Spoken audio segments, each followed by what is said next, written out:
झारखंड में हेमंत सोरेन सरकार के 1 वर्ष अब पूरे होने को आए हैं। आजकल यहाँ पर समीक्षा का दौर चल रहा है। हमारे साथ खुद हेमंत सोरेन हैं।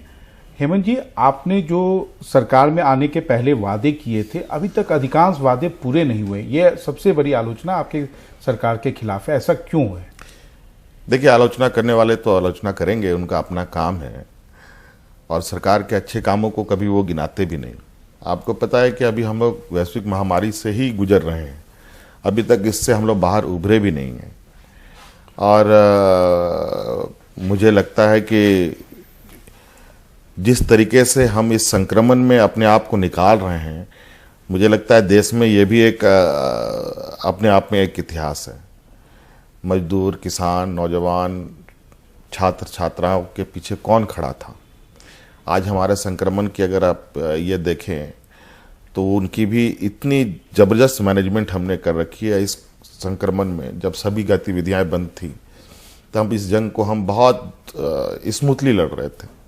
बल्कि अपने मजदूरों को लाना, फिर उनको रोजगार सृजन की दिशा में उनको दूसरे राज्यों में फिर से भेजना, ये सभी चीज़ें। और ये हम राज्य में सिर्फ पॉलिटिकल एजेंडा फिट करने के लिए नहीं, बल्कि एक राज्य को दिशा देने के क्षेत्र में हमारा कार्य योजना चल रहा है। हम अपनी पॉलिटिकल एजेंडा से ज़्यादा महत्व समझते हैं कि राज्य को एक ऐसी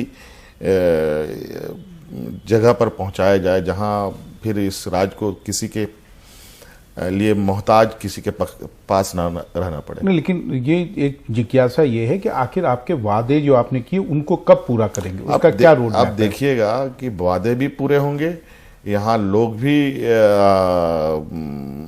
मतलब हम तो नहीं कहेंगे, अपने मुंह मियाँ मिट्ठू होने में हमारी कोई हम बड़ा उपलब्धि नहीं समझते हैं।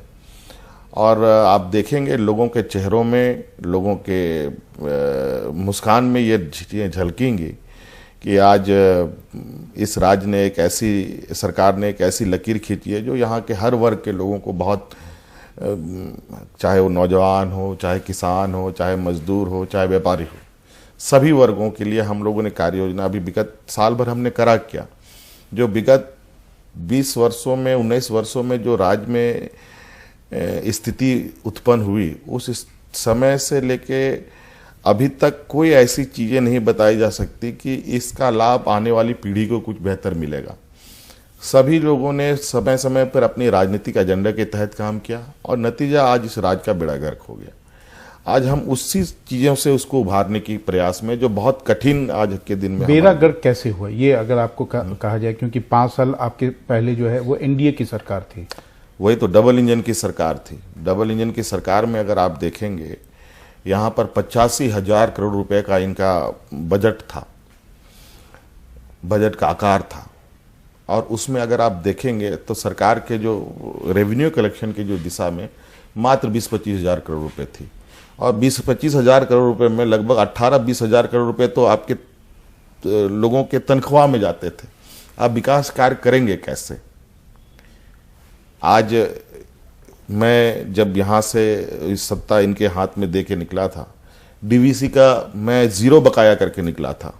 5 साल में इन लोगों ने 5,000 करोड़ रुपए का इन लोगों ने बकाया खड़ा कर दिया, और उसका देनदारी अब हमारी सरकार पे आ गई। केंद्र सरकार वो 5 साल के समय में कभी भी उस सरकार से नहीं पूछे कि आपकी ये बकाया या जो आपका आउटस्टैंडिंग खड़ा हो रहा है, ये आप पेमेंट क्यों नहीं कर रहे हैं। आज नतीजा इस सरकार को भुगतना पड़ रहा है। आउटस्टैंडिंग खड़ा की पूर्व की सरकार ने, और उसकी पैसे की कटौती हमारे कंसोलिडेटेड फंड से केंद्र सरकार काट रही है। जो हमारा इवन अब कंसोलिडेटेड फंड से तो काट ही रही है, जिसमें हमारा कमाई धमाई सब कुछ है। ये भारत के इतिहास में मुझे लगता है पहली बार, ये दूसरी बार हो रहा है जो केंद्र सरकार असंवैधानिक, अनैतिक कार्य में भी अब आगे आ रही है। जो कॉन्स्टिट्यूशनल राइट्स राज्य सरकार के हैं, उसके विपरीत केंद्र सरकार आचरण पर है। ये बताइए कि झारखंड जब बना था तो ये सरप्लस स्टेट था, बजट जो था सरप्लस था। आज आर्थिक हालत इतनी मतलब खास्ता क्यों है? देखिए, इस विषय में भारतीय जनता पार्टी बहुत बेहतर बता पाएंगे, क्योंकि उस समय बाबूलाल मरांडी जी मुख्यमंत्री थे पहले, फिर बाबूलाल मरांडी जी ने भारतीय जनता पार्टी त्यागा, फिर आज पुनः बाबूलाल मरांडी जी उस दल में शामिल हुए हैं। ये इन लोगों ने सरप्लस की कैसे दिखाया और आज इतने घाटे पर कैसे, उसमें तो हम लोग इनसे कोसों दूर थे। जब हमने देखा कि इनकी स्थिति, ये लोग तो विशुद्ध रूप से राज्य को एक चारागाह बनाने की तैयारी में है। अब हम लोग मुख्य धारा में आए हैं, इसका लेखा जोखा। और आज हम आपको बता दें कि आज जो हमारा रेवेन्यू कलेक्शन है, उस रेवेन्यू कलेक्शन को हम डबल करने की पोजीशन की तैयारी में लगे हुए हैं। और जो गति से, जिस मेहनत से हम काम कर रहे हैं, अगर वो हमारी कार्यपालिका उतना मजबूती के साथ चल पाए तो मुझे लगता है कि ये हमारा आने वाला समय में 5 साल के अंदर हम राज्य को अपने पैरों पर खड़ा करेंगे, ये हमारा लक्ष्य है। और अभी हमने ये तय भी किया है, अभी जैसे अब नए साल शुरू होंगे, 20 सालों में जो हमारा मजदूरों को, किसानों को, जो जिस योजना से बहुत काफ़ी ज़्यादा लाभान्वित होने की आशाएं होती हैं, वो है मनरेगा योजना। उस मनरेगा योजना में अभी भी मात्र 192 रुपये ही उनको प्रतिदिन का ये मिलता था। और उसको कहा जाए कि डेली मजदूरी भी उनको नहीं मिल पाता था। अभी हमने निर्णय लिया है कि हम डेली मजदूरी के स्तर तक पहुंचेंगे, लेकिन जो अभी हमारे आर्थिक गतिविधियों की जो स्थिति है, उसको ध्यान में रखकर अभी हम उतना तो नहीं, लेकिन हाँ जरूर हम 200 से ऊपर, 250 के लगभग, 225 के लगभग इनका आने वाला समय में मजदूरी बढ़ाने जा।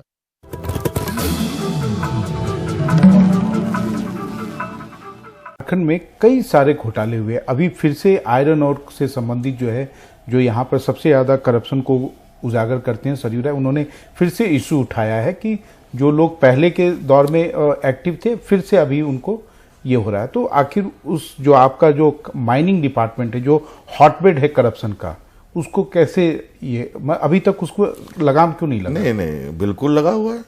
अभी बताइए, कोई भी 1 रुपया का अगर उसमें कोई घोटाला हुआ हो, देखिए ये बात सही है कि इस क्षेत्र में घोटाले बड़े संख्या में हुई है।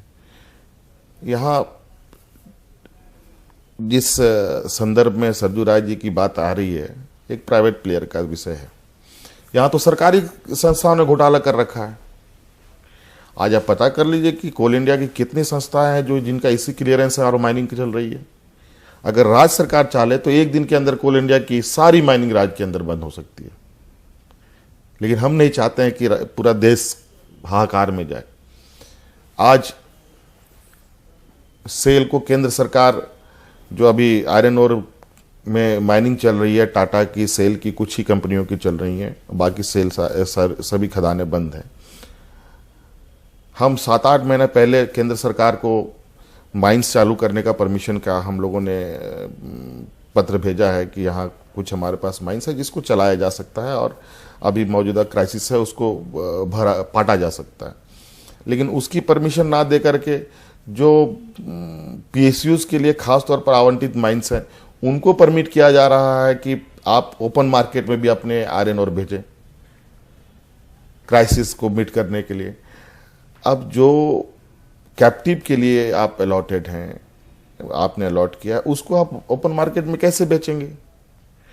आज हर तरीके से ये, और सब हमारे जो आरोप लगाते हैं या जो लोगों को लगता है ऐसा, ये नहीं देखते हैं कि और सारे क्षेत्रों में किस तरीके से केंद्र सरकार अपने क्षेत्र अधिकार से बाहर जा करके अगले के अधिकारों का अतिक्रमण कर रही हैं।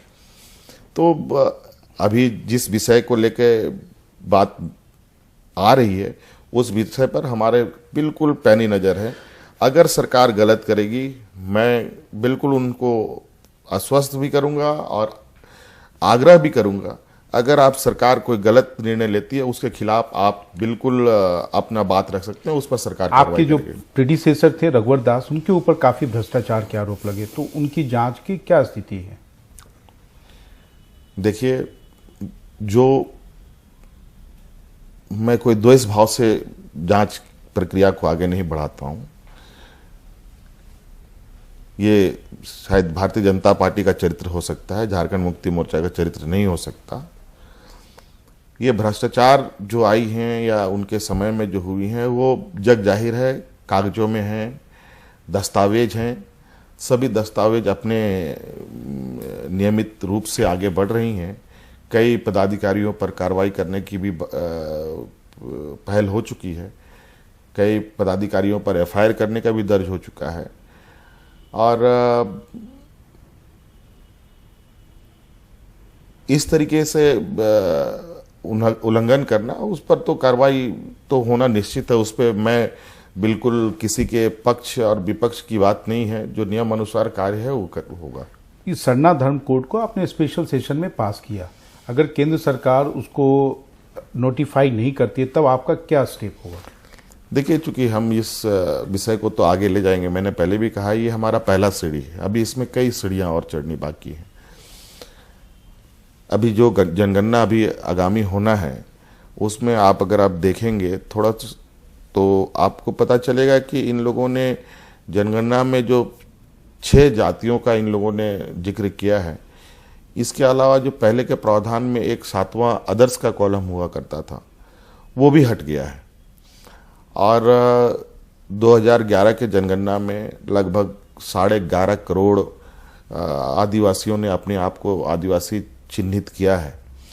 और उसमें से लगभग 50 लाख सरना के लोगों ने अपने आप को सरना आदिवासी के रूप में चिन्हित किया है। तो इतने बड़े वर्ग को आप नज़रअंदाज नहीं कर सकते। और आज जिन 6 समूह में जिन लोगों को इन लोगों ने बांटा है, बौद्ध, जैन वगैरह, तो अगर हम गिनती में देखें तो बौद्ध जन से अधिक संख्या में ये लोग हैं। तो आज इनको कोई कॉलम आप क्यों नहीं देंगे?